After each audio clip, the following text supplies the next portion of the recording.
Morning students. हमने कल यहाँ छोड़ा था डी ब्रोगली की परिकल्पना। डी ब्रोगली की परिकल्पना में मैंने आपको बताया था कि जिस प्रकार से तरंग जो है वो कणीय प्रकृति को व्यक्त कर सकती है, तो गतिशील जो कण है वो भी तरंग प्रकृति को व्यक्त करना चाहिए। ये बात किसने बताई थी? डी ब्रोगली नामक वैज्ञानिक जो थे उन्होंने बताई थी। और उन्होंने अपने जो सैद्धांतिक रूप से इसका जो तरंग है उसका तरंग दैर्ध्य भी ज्ञात किया था, और जिसका आगे फिर डेविसन जर्मन ने उसका प्रायोगिक सत्यापन किया था। तो हम सबसे पहले सैद्धांतिक मान पढ़ेंगे, उसके बाद इसका प्रायोगिक वैल्यू पढ़ेंगे। तो डी ब्रोगली की परिकल्पना, डी ब्रोगली ने क्या बताया?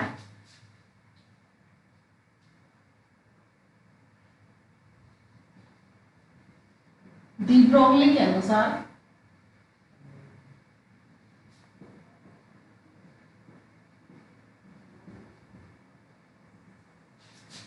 जिस प्रकार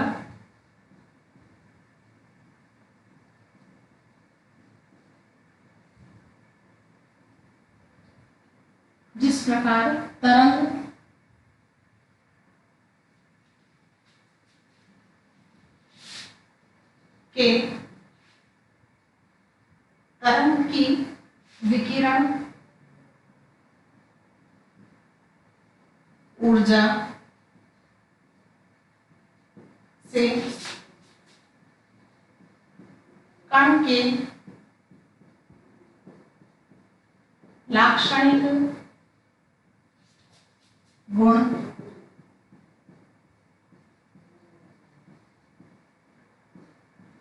संबद्ध होते हैं,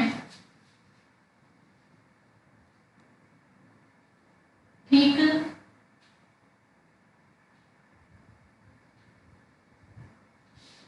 उसी प्रकार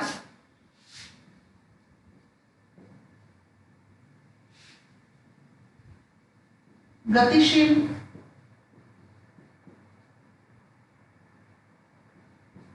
द्रव्य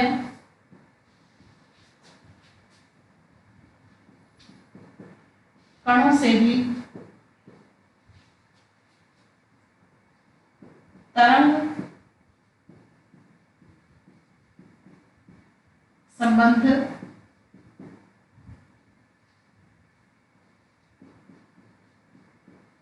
होनी चाहिए। ये बात उन्होंने बताई थी कि जिस प्रकार से जो तरंग है वो कणीय प्रकृति को व्यक्त कर सकता है या कणों के जो लाक्षणिक गुण हैं उनसे संबद्ध होता है, तो ठीक उसी प्रकार अगर कोई गतिशील द्रव्य कण है तो वो भी उसमें भी तरंग गुण होने चाहिए, उसमें भी तरंग संबद्ध होनी चाहिए। तो इस प्रकार से गतिशील द्रव्य कणों द्वारा जो तरंग बनती है उसको क्या नाम दिया गया? डी ब्रोगली तरंग। और उस तरंग की जो तरंग दैर्ध्य है उसको क्या कहा गया? डी ब्रोगली तरंग दैर्ध्य। तो यहाँ पे अपन लिख सकते हैं कि प्रत्येक जो गतिशील द्रव्य कण से संबद्ध तरंग को द्रव्य तरंग या डी ब्रोगली तरंग कहते हैं। तो प्रत्येक गतिशील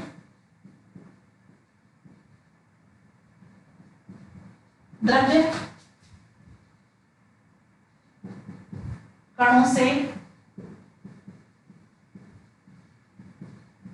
संबद्ध तरंग,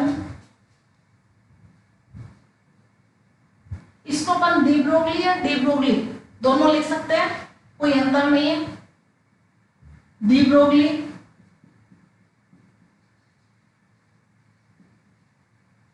तरंग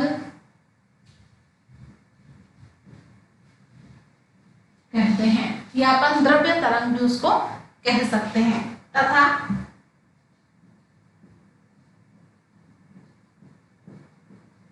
इससे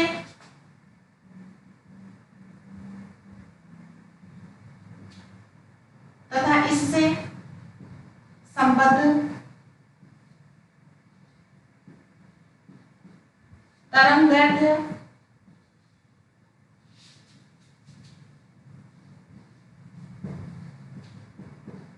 डी ब्रोगली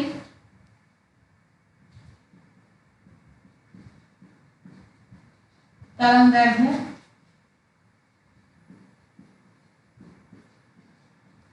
कहलाती है।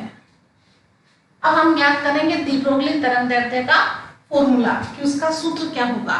तो डी ब्रोगली तरंगदैर्ध्य के लिए जो फॉर्मूला बनाया गया वो ऊर्जा वाला जो फॉर्मूला है उससे बनाया गया, क्योंकि हम जानते हैं E बराबर mc² होता है और E बराबर E क्या एक प्रकार की ऊर्जा है, फोटोन की ऊर्जा है, तो उसको अपन E बराबर hν के द्वारा भी व्यक्त कर सकते हैं।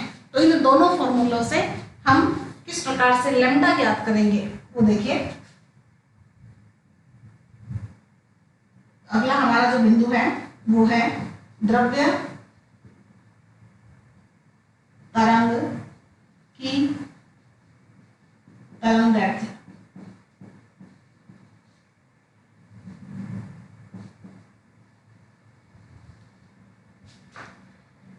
एक तो संबंध है E बराबर mc², द्रव्यमान और ऊर्जा में जो संबंध है, और एक होता है फोटोन की जो ऊर्जा है वो। तो इसमें हम लिख सकते हैं, हम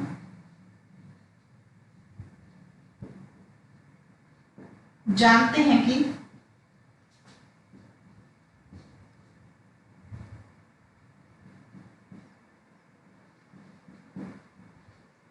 फोटोन की ऊर्जा E बराबर hν, इसको हम समीकरण 1 दे सकते हैं। और एक जो आइंस्टीन ने ऊर्जा द्रव्यमान का एक समीकरण दिया था वो भी अपन ले सकते हैं यहाँ, तथा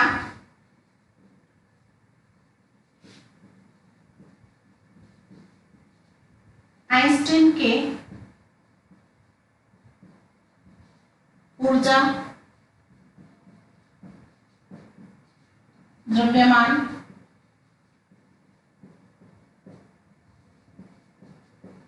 समीकरण से E बराबर mc², ये आपका आ गया समीकरण नंबर 2। ये भी E के बराबर है, ये भी E के बराबर है, तो यहाँ इन दोनों को समीकरण 1 व 2 को अपन बराबर कर सकते हैं। तो समीकरण 1 व 2 से यह जाएगा mc² बराबर hν, और यहां से हम निकालेंगे m द्रव्यमान, तो यहां क्या जाएगा m बराबर hν/c²। तो ये हमारे पास में समीकरण 3 आ गई जो द्रव्यमान की समीकरण है। अब यहां से हम संवेग का फॉर्मूला अपन जानते हैं, संवेग बराबर क्या होता है, द्रव्यमान गुणा वेग। तो यहां से इस द्रव्यमान को लेकर और हम संवेग में संबंध ज्ञात कर सकते हैं। तो यहां से हमारा जो फॉर्मूला बनेगा वो बनेगा, मैं यहां लिख रही हूं इसको,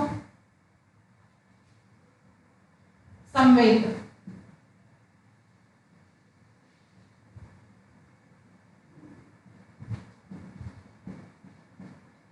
संवेग के सूत्र से P बराबर होता है, संवेग का फॉर्मूला क्या होता है, P बराबर द्रव्यमान गुणा वेग। ठीक है, द्रव्यमान हमारे पास में Vm है और वेग हम v न लेकर हम यहाँ प्रकाश का वेग ले रहे हैं, अर्थात फोटोन का वेग ले रहे हैं, जो कि कितना है, c है। तो यहाँ पर यह जाएगा m और ये c, m की जगह हम m की वैल्यू लिख सकते हैं। तो यहाँ आ जाएगा m बराबर hν/c² गुणा c। यहाँ c से c कैंसिल हो सकता है और यह आ जाएगा आपका h/, यहां से देखिए hν/c होगा। इस न्यू को हम नीचे ले सकते हैं, देखिए किस प्रकार से, hν/c हमारे पास में p बराबर नहीं निकला। अब इस न्यू को आप बटे में ले आओ नीचे, तो यहाँ यह आ जाएगा h/c/ν,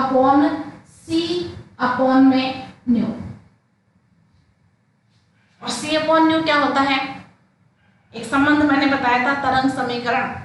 तरंग समीकरण हमने क्या पढ़ा था, v बराबर n लैम्डा। इसको आप इस रूप में व्यक्त कीजिए। ये हमारा 11वीं क्लास में पढ़ा हुआ है।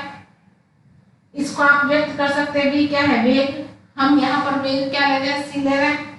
आवृत्ति क्या है, न्यू। और तरंग दैर्ध्य क्या है, लैम्डा। तो यहाँ से आप न्यू का अगर भाग लगाओगे तो c बटे न्यू बराबर लैम्डा, ये आप लिख सकते हैं। तो यहाँ c बटे लैम्डा किसके बराबर, c बटे न्यू किसके बराबर होगा, लैम्डा के बराबर। तो यहाँ c बटे न्यू की जगह अपन क्या लिख सकते हैं, लैम्डा लिख सकते हैं। तो यह आ जाएगा p बराबर h बटे लैम्डा।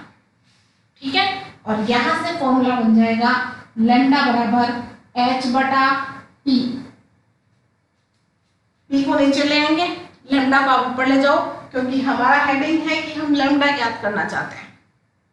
और लैम्डा ज्ञात करने के लिए लैम्डा बराबर h बटा p। अब p जो है वो द्रव्यमान गुणा वेग होता है, तो इस p की जगह हम p का फॉर्मूला भी लिख सकते हैं।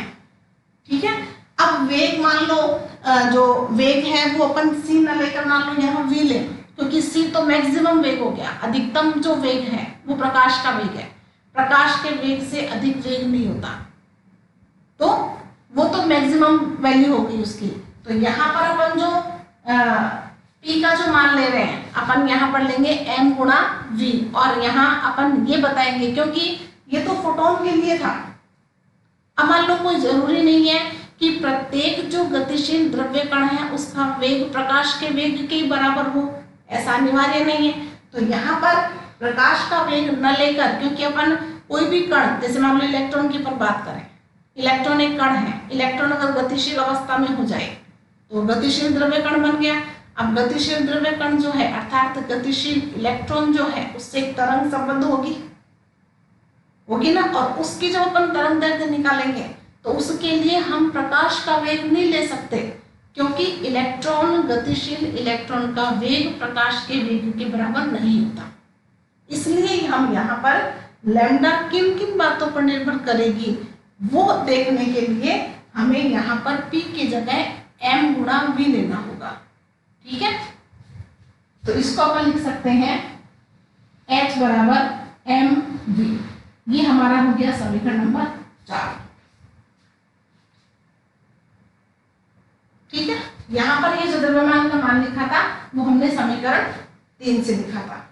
तो हमारे पास में द्रव्य कण से, गतिशील द्रव्य कण से संबद्ध तरंग की तरंग दैर्ध्य का फॉर्मूला हमें मिल गया, और वो हमें क्या मिला, लैम्डा बराबर h अपॉन में mv।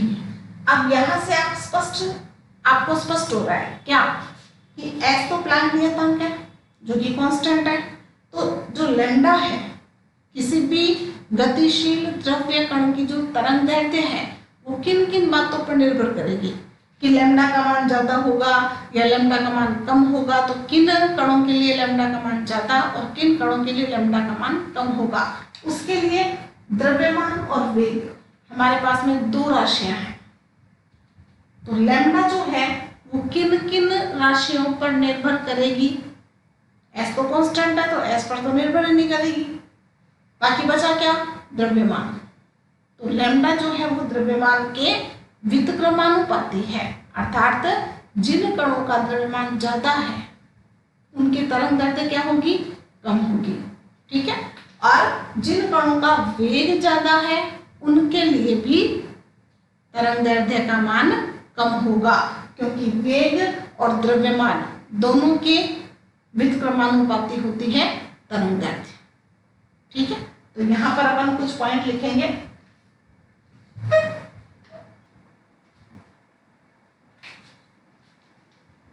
लैम्डा जो है वो द्रव्यमान के व्युत्क्रमानुपाती। तो पहला पॉइंट हमारा क्या हो जाएगा, समीकरण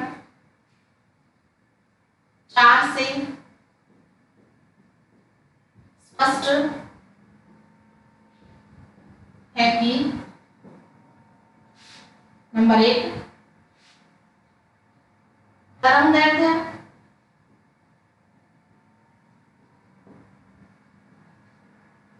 कॉमा कण के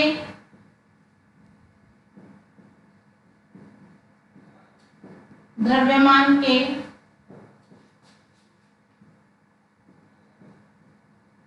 व्युत्क्रमानुपाती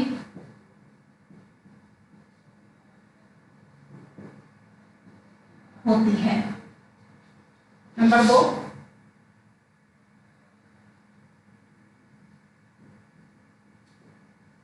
तरंग दैर्ध्य कण के वेग के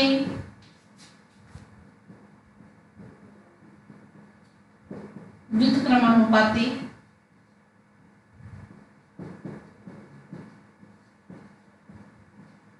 होती है। तीसरा पॉइंट, द्रव्य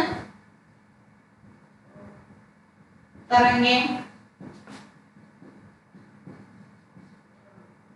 विद्युत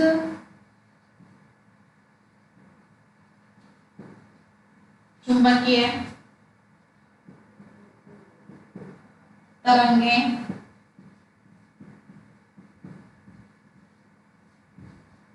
नहीं होती है। अब इस बात को अपन स्पष्ट कैसे करेंगे कि जो द्रव्य तरंगे वो विद्युत चुंबकीय तरंगे नहीं है, तो उसके लिए हमारे पास है ये फॉर्मूला है। इसमें देखिए, अगर हम v को 0 कर दें, मान लो कोई भी कण जो है उसका वेग अगर 0 है तो उसकी तरंग दैर्ध्य कितनी हो जाएगी? तो यहाँ पर आप लिख सकते हैं, यदि वेग v बराबर अगर 0 हो तो लैम्डा बराबर क्या होगा? अनंत। और यदि वेग बराबर मान लो अनंत है, वेग का मान अनंत है, तो उसके लिए लैम्डा बराबर क्या हो जाएगा? 0 हो जाएगा। हो तो लैम्डा बराबर 0।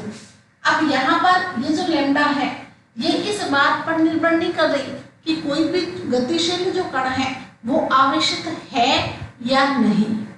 तो आवेश का इसमें कोई आवेश की हमने कोई बात नहीं की, लेकिन जो विद्युत चुंबकीय तरंग है वो गतिशील जो आवेशित कण होते हैं उनसे संबद्ध होती है। तो यहाँ पर ये बात यहाँ स्पष्ट हो जाती है कि जो द्रव्य तरंगे हैं वो विद्युत चुंबकीय तरंगे नहीं होती। ये भी आपका 1 नंबर का प्रश्न बन सकता है। ये पॉइंट जो है नंबर 3 वाला वो इंपॉर्टेंट है। तो यहाँ आप लिख सकते हैं, स्पष्ट है कि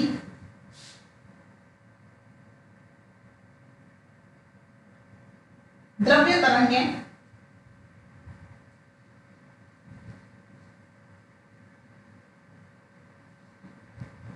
द्रव्य तरंगों की तरंगदैर्ध्य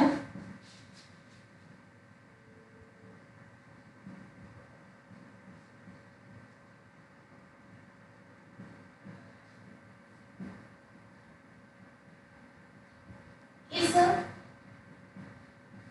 बात पर निर्भर नहीं करती कि द्रव्य कण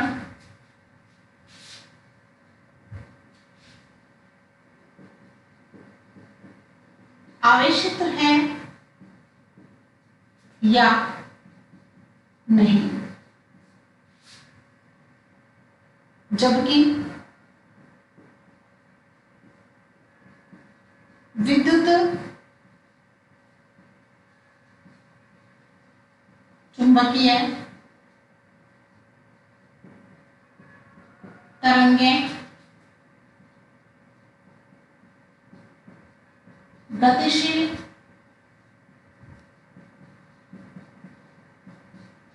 आवेशित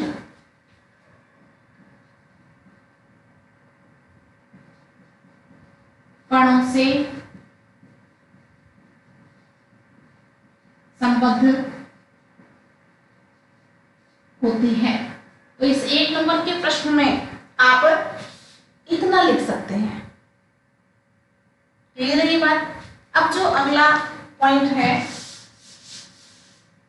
चौथा वो है अपेक्षिकता के सिद्धांत के अनुसार मैंने आपको बताया था कि जो द्रव्यमान है वो किस प्रकार से निर्भर करता है। तो अपेक्षिकता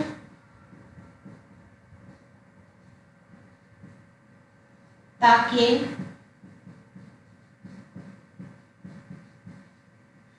सिद्धांत के अनुसार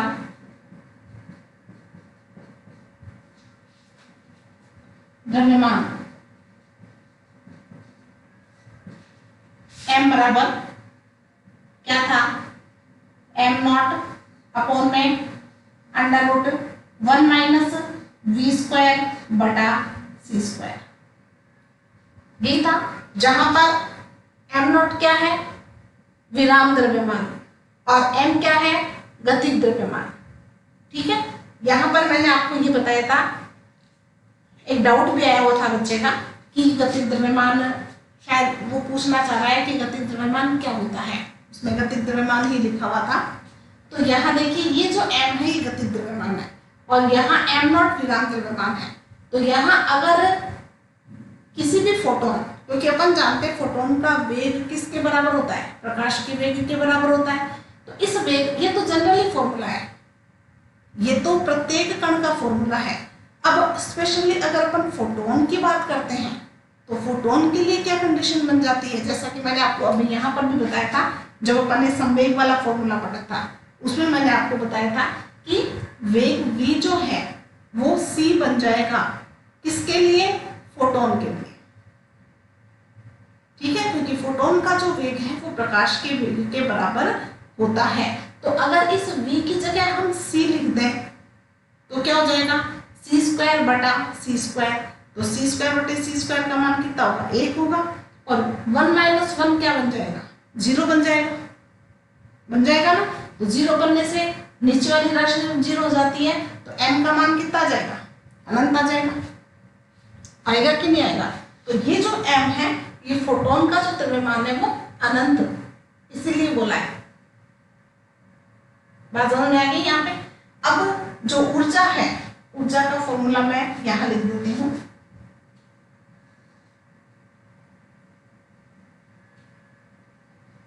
द्रव्य कण की ऊर्जा E बराबर under root t square c square plus m naught square c4। ये ऊर्जा में और संवेग में, ऊर्जा में और संवेग में संबंध भी है। ठीक है, तो ये जो फॉर्मूला है ये ऊर्जा का फॉर्मूला है। तो यहां अपन इसको समीकरण 5 और इसे हम समीकरण 6 लिख सकते हैं। ठीक है, यहां मैंने ये लिख रखा है,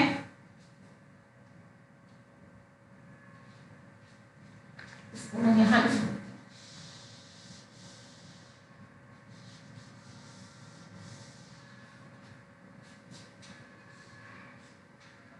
ये तो द्रव्यमान आ गया, यहाँ पे द्रव्य कण की ऊर्जा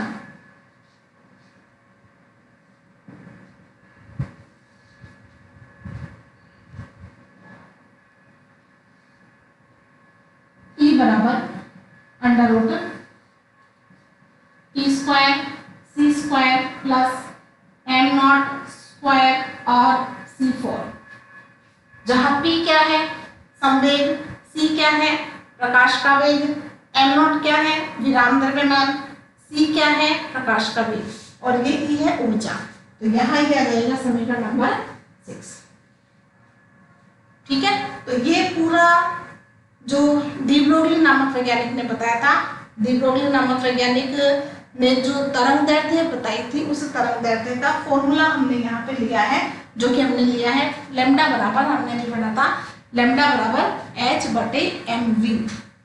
ठीक है, और उसको अपन ऊर्जा के रूप में भी व्यक्त कर सकते हैं, क्योंकि संवेग में और ऊर्जा में भी संबंध होता है। यहाँ देखिए E बराबर बराबर क्या होता है 1/2 mv² होता है ना।